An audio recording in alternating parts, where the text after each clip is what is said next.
Nagpasalamat kay Pangulong Ferdinand R. Marcos Jr. ang kapatid ni Mary Jane Veloso na agad na iuwi ng Department of Migrant Workers. Makaraang matuklasan na inaabuso ito ng kanyang amo. Ang detalye sa Balitang Pambansa ni Alan Francisco ng PTV Manila. Nakabalik na kahapon sa bansa ang kapatid ni Mary Jane Veloso na si Marites Lorente matapos ang higit isang taong painilbihan nito sa Dammam, Saudi Arabia.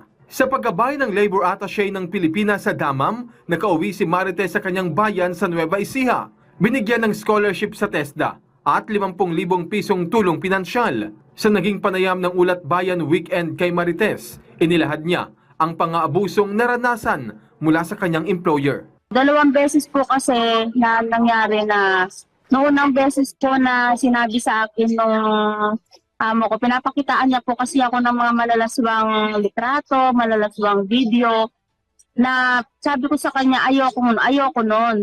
Tapos nung minsan habang naghuhugas ako ng plato, inaka po niya akong patalikod, sabay hawak po sa maselang bahagi ng katawan ko.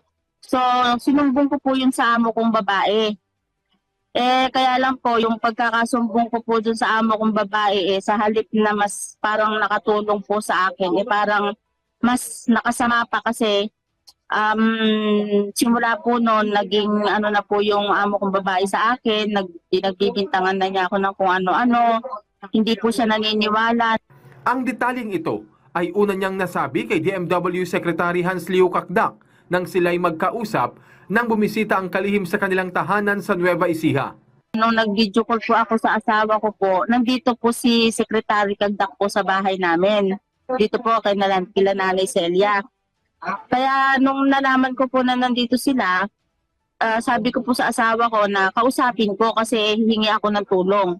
Samantala, taos-puso namang nagpapasalamat si Marites sa mabilis na tugon ng pamahalaan sa kaso rin ng kanyang kapatid na si Mary Jane. Ako po mas masaya rin po na sa wakas po, pagkalipas ng halos mahigit isang dekada, makakasama na po namin ulit si Mary Jane. Mabubuo na po ulit yung pamilya namin, kami magkakapatid, mabubuo na ulit.